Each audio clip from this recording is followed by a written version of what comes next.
don't know about you, Roussel, but my favourite type of show is one that hates its audience.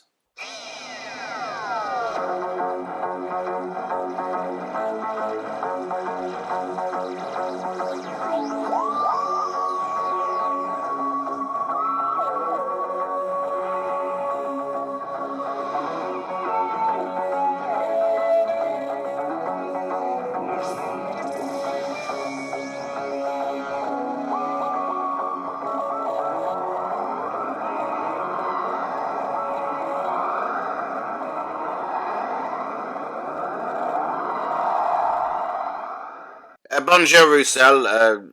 How goes it? Well, here we are. May 24th, 2025. A date long trailed by you. The day of the apocalypse. The day that the world was destroyed. But in a bait and switch, it turned out that it wasn't our world that was being destroyed. It was the world of heteronormativity. Who knew? Wasn't it a clever little bait and switch, isn't it? You're in a playful mood. I admire that. I really do. I mean, in a week when there's been rife speculation about the future of the programme, the left-wing tabloid The Daily Mirror earlier in the week said Doctor Who is safe. Doesn't matter what happens next. Doesn't matter if Disney pulls out. Doesn't matter if you're struck by lightning. None of that matters. The show will go on. Not immediately, because they'll need a little bit of time to regroup. But it will come back, for sure.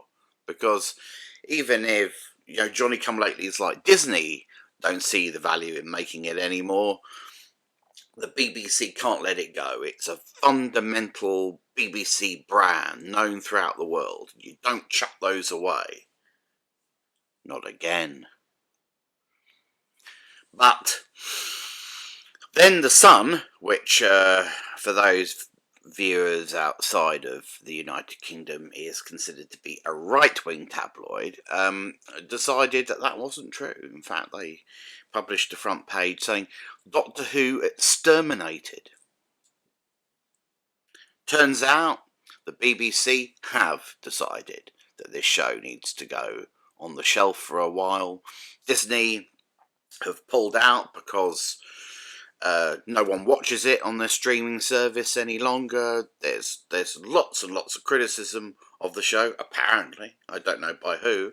That it's become a little bit, a little bit of a propagandizing vehicle for the LGBTQ plus community and their way of life. And that subsequently it's not really been made for a general audience anymore, despite the astronomical cost of producing it. Now, who's right? I don't know. As we go into this episode, we really cannot say whether it is the penultimate episode of Doctor Who or not. But I'm starting to believe it might be the penultimate episode of your Doctor Who, Roussel. And I think that you sensed this as the season was being produced. And I think you thought to yourself, well, if I'm going to go down, I'm going to double down. I'm going to go down fighting. I'm going to make sure that this final season of Doctor Who, my Doctor Who, is the most explicitly pro-gay, pro-progressive agenda bit of television that I can make. I'm going to make it a Trojan horse, a Trojan horse made out of, transparent material that is going to hit the audience every single week with that messaging. I'm going to make fucking sure that people remember it as a progressive show, come what may. I'm going to use Doctor Who as a vehicle to attack my detractors. And you have. Remind me what it was that you sensed when you entered this deserted house. An aura of intense evil? I mean, if you ask me satirically to write a show that was aimed at your detractors, but it was very obvious in a sort of, comic sketch kind of way, where you don't go for ambiguity, you make it as on the nose as possible so that the joke lands. I think my final product would look a bit like Wishworld or Doctor Who: WandaVision. I'm pretty sure it would. I can't see how else I would do it, really.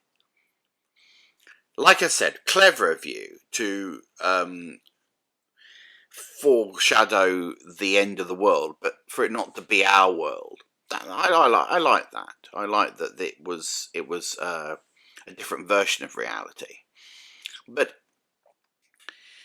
And I didn't mind you stealing a little bit of Ursula Le Guin.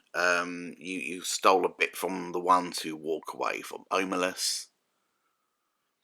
The idea of a world that's entirely built and generated around a miserable child, but is ideal for everyone else. Nice satirical twist to have that world actually be not, well, an ideal world, but the ideal world of a sort of right-wing idiot.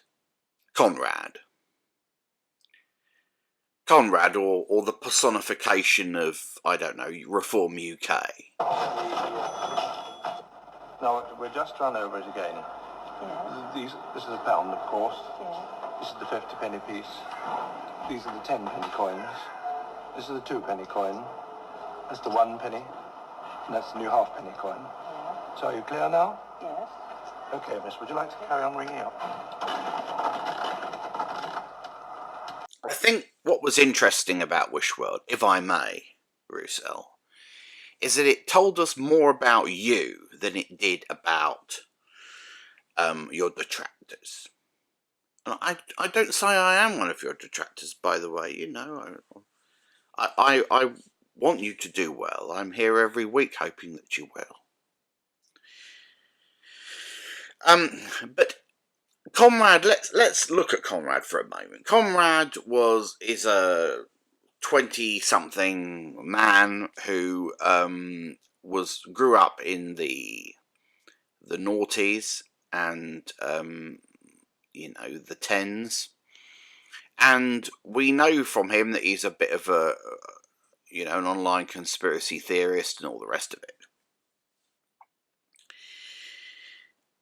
But it doesn't necessarily follow, does it, that just because that's the case, Conrad's ideal world should be one in which everybody has sort of regressed to a kind of caricature of the 1970s.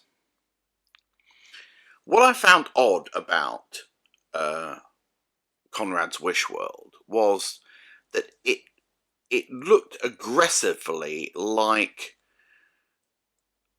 a picture of old-fashioned heteronormativity as imagined by an angry gay man in the present day.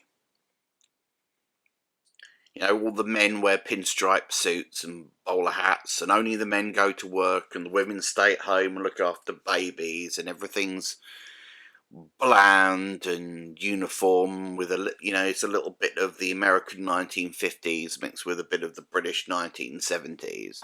This is my dad. That's my sister. This is my mum. And my name. She always waits there. She worries when we're not all home. Mum and Dad worry when I am. Mind you don't burn yourself. Dry yourself properly. You'll ruin your eyes. And every Saturday morning when me and Mum go shopping, my nan always tells me to look out for the traffic. Me! It's Mum she should be telling. Curiously, everybody watches analogue TV. There's been no innovation in the society. Everybody drinks from the same coloured pottery and all the rest of it. Good girl's a good wife. There's ingrained homophobia. It's a strictly heterosexual world. Strict gender roles. All of your supporting characters that you would normally bring in to bring us light and joy and the full colourful spectrum of the human experience are in a ghetto. All the disabled people, all the blind people, all the deaf people, all the people who work for the Radio Times. They're all in a ghetto somewhere. And blonde, pretty, able-bodied people like Ruby walk past them every day. And doubt is punishable by arrest, by the thought police. You're not allowed to doubt any of it. Doubt, as the Rani reminds us, cracks open a world. Which she's counting on.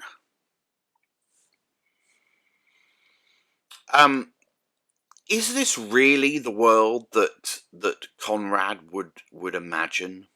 Is this his ideal world? I mean, there's no place for a degenerate outsider like Conrad in such a world. He's a creepy little bastard. He's not going to meet anyone, is he? He's going to settle down in his, an ideal 3 up, 2 down, and have a baby and have uniform cutlery and uniform mugs and so on. But this is how he envisioned. This is what he wants. I know what you're getting at.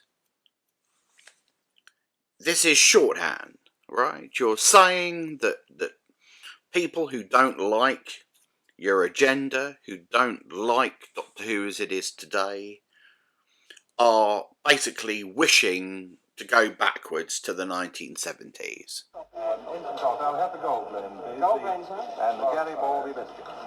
That terrible time in our history when Doctor Who was good.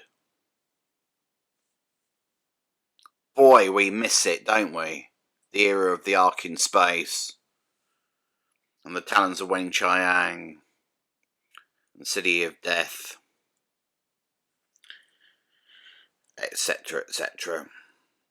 Pyramids of Mars. Yeah, it was a terrible time to be alive. Time where you could get cheap housing and a doctor's appointment. Over the past 50 or 60 years, almost every piece of legislation, social or economic, has been designed to make it harder for people, unless they're very rich, to raise their own children, and particularly for women to stay at home and bring up the next generation rather than going out and being wage slaves. But we won't go into that.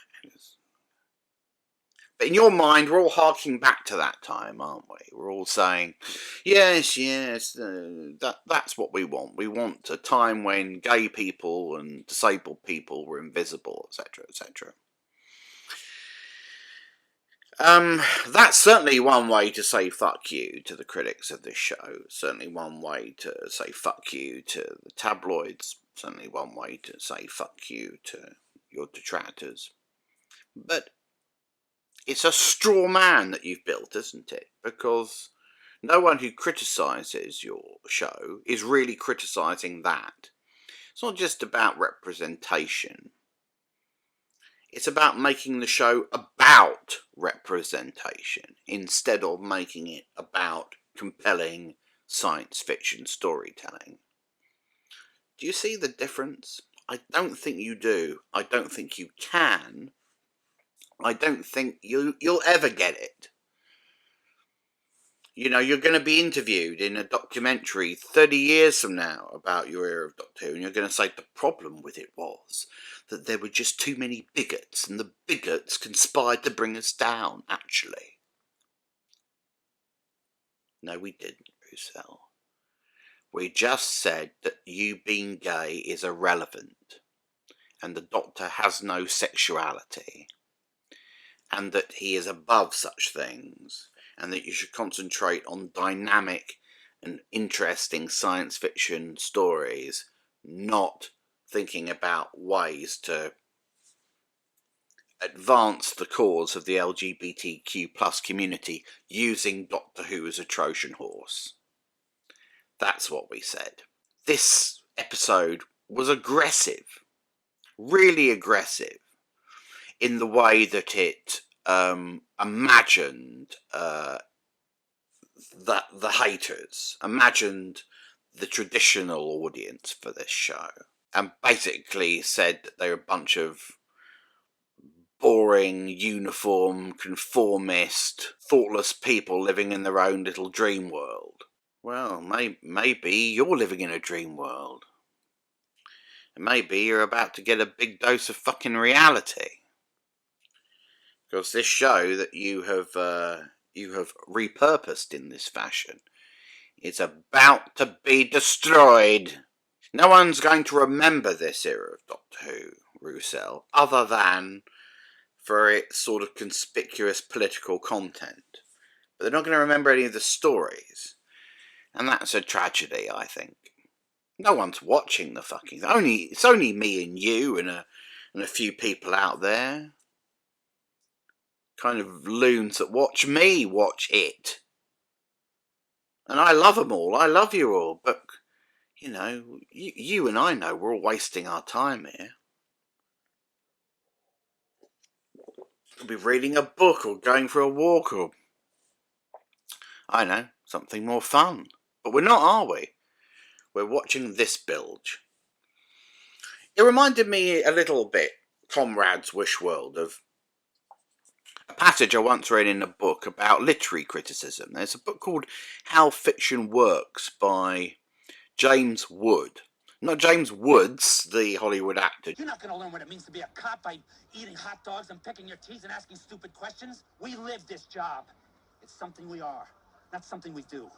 Every time a cop walks up to a car and has to give a speeding ticket, he knows he may have to kill someone or be killed himself. That's not something you step into by strapping on a rubber gun and riding around all day. You get to go back to your $1 million beach house and your bimbos and your blowjobs, and you get 17 takes to get it right. We get one take. It lasts our whole lives. We mess it up, and we're dead. James Wood, the literary critic. James Wood talked about common mistakes that even experienced writers make. He was talking about John Updike. He was talking about his book Terrorist. And he cited a passage in Terrorist in which the antagonist of the book, who is a sort of young would-be jihadi, if you like, jihadist, is walking along and he's thinking about things, and suddenly he shifts from the things that he observes and the things that an 18-year-old boy might be thinking about into a long diatribe about the Quran and you know, divine punishment and all the rest of it. And the shift is noted by Wood as an example of the author's agenda taking precedent over the character. So the character is obliterated, and instead what you've got is just a written up version of the author's politics and research and so on. It's conspicuous in that sense, that it shifts from one to the other. I thought of that during Wish World. I didn't for a second believe that this world, you know, which was so anti what you would imagine to be progressive politics, which had destroyed the identitarian argument by regressing to a sort of uniform majority identity, in which, you know, the Doctor's Own Adventures have been repackaged as a sort of Harry Potter style kids adventure. Nice little dig at J.K. Rowling there. I didn't really believe that that's what Conrad would want, or what he'd come out with. it felt like I understood it coming from you, but not from him. And it has to work, doesn't it, in the context of the story for it to work. Don't you think? The Wish world could have been anything, couldn't it? It could have been any kind of alternate reality. But it was weirdly stayed and a sort of an imagined idea of what people like Conrad, the sort of would-be incel type people that you clearly despise, what you think they want from life. The best, though, was when I was with Mum. Me and her were on our way home after getting me more shoes. Anyway, we have to cross the road, and she didn't even see the car coming. She was about to tell the driver what she thought about him, and he was at the car to do the same. And you know who he was? My dad! In our new car. So when Belinda, who represents today's militant individualism, ran into a field and screamed, such was all that pent-up frustration within her. That's what conformity does to you. Well, I too screamed, but I screamed for the lost potential of this Doctor and this Doctor Who series. I realised in that moment it was probably all over, and I wept bitter tears. I say that, I didn't really, I just had a coffee. The irony was that when we got through all of this shit, we arrived at the end of the episode with a very interesting plot point. Omega's coming back. Whee! That's exciting. Can't wait to see Omega. But does that mean that the final episode is actually just going to be a Doctor Who story? A bit one which worryingly will focus on Poppy the baby? Puppy's real, don't you know what that means? Said the Doctor. Well, no, I don't know what it means. I'm guessing she's the magical child, the key to everything, that sort of thing. I don't know. I guess we'll find out next week. There were things about this episode that I found weird. I wondered why in Wishworld Unit would still exist when Conrad hates Unit and wished for it to be obliviated. You know, he wished all of its employees to be displaced and servile and just be secretaries and homeless and all the rest of it. But the building proudly stands in alternate London. Why? Who's in it? What are they monitoring in a world that's become a sort of fantasy realm? The Rani had a glitter ball in her bone palace. In an alien constructed bone palace. Why?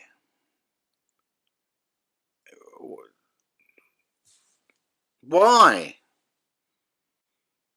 Could she be absolutely sure that the Doctor would be there one day and they'd get to dance for a few seconds? She got it in for a 15-second dance? I wish you could resist little touches like these. I know you think you're being funny, but believe me, you are not. You know, Neil Patrick Harris dancing to Spice Up Your Life, the glitter ball in the Bone Palace. This is the stuff that makes these episodes look kitsch and stupid. And as I've told you before 1,000,000 times, camp destroys drama. Camp destroys drama. Put it on a t-shirt. I think I heard the Rani say, and I hope I'm wrong because this would just be ridiculous if it were true. I think she said, checks notes. It's a good job that everybody can't get their wish because if they did, we'd be drowning in a universe of breast milk. Did that happen, or did I imagine it? It's a bit of an aggressive swipe at heterosexual relationships, isn't it? The perception that all anybody wants is a baby.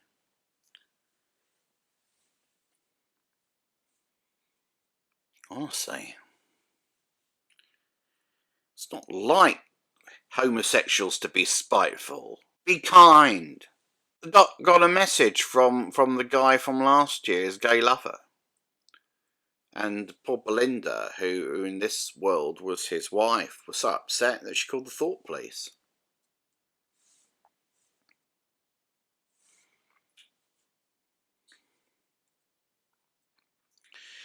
I'm not going to go any further with that, because look, if I woke up next to Belinda, you know,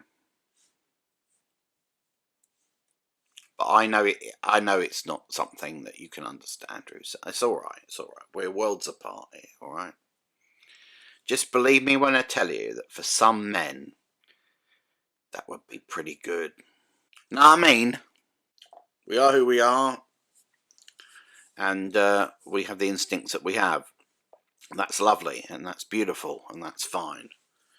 And I'm, you know, I fully embrace that. But Roussel, please, I respect you, respect me, and those like me. We're not enemies, you know. We all love Doctor Who. We all wanted to succeed.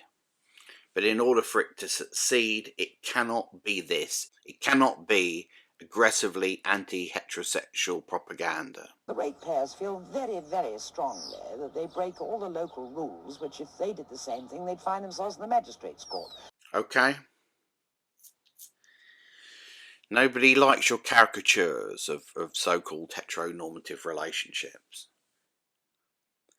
Leave us alone. Alright? We're your friends. We're with you.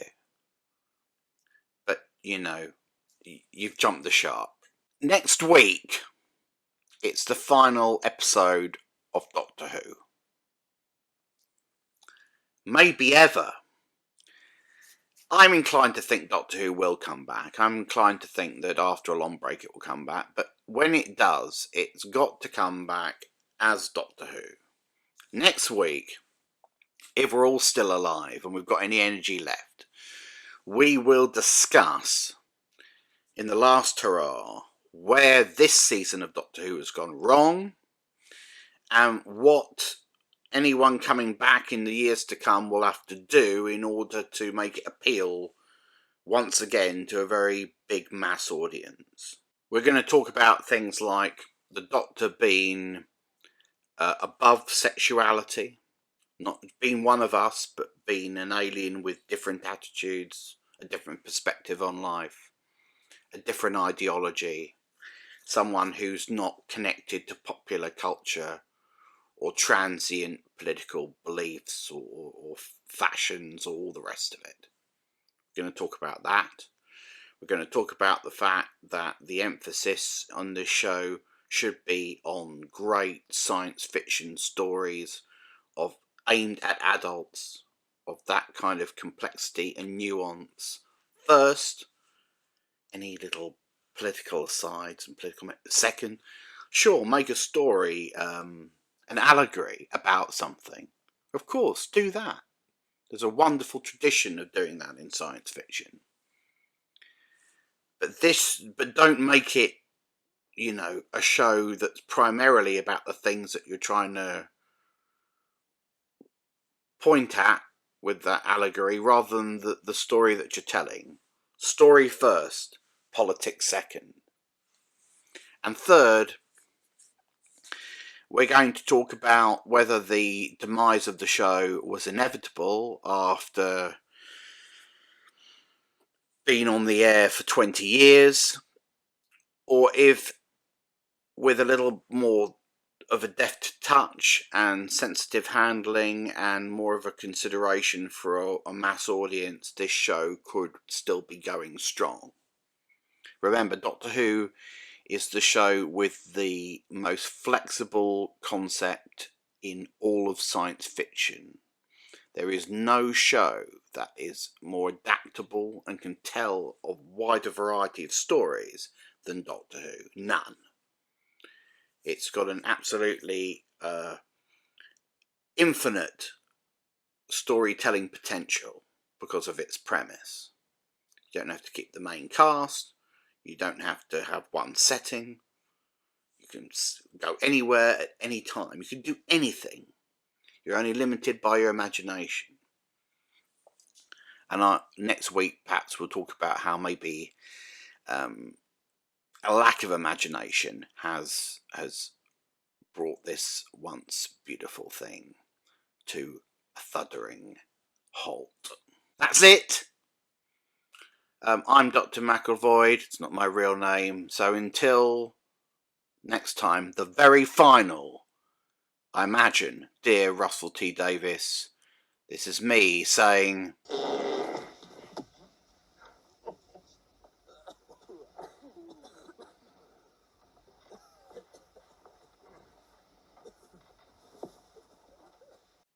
good night.